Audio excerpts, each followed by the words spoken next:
Hello everyone, and thanks for joining us. A group calling for changes in the way Osseo School Board members are elected is planning a return visit to the school board meeting this week. Eric Nelson joins us now with more on this. Eric?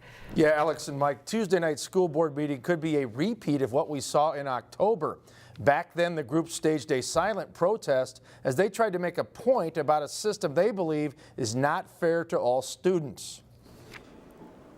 Last month, protesters showed up with blue masking tape across their mouths and stood directly in front of school board members during the meeting. We are recessed once again. Eventually, the board chair cut things short. The group wants the board to consider single-member districts for those elected to the school board, instead of the current at-large system, which they say is not in the best interest of all students. Now the group promises to come back on Tuesday night with even more protesters. So we were just trying to get their attention because they said they would not put this item on a school board agenda, so we had to figure out some way to do that.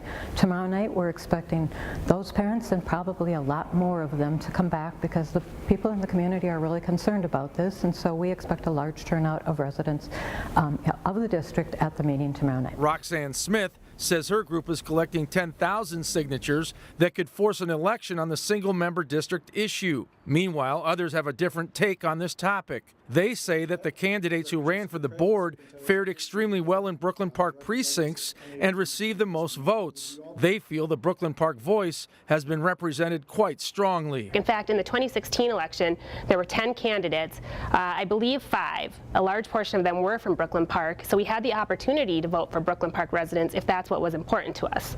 And yet we voted for other candidates based on the platform that they were running on, based on the solutions that they were bringing forward.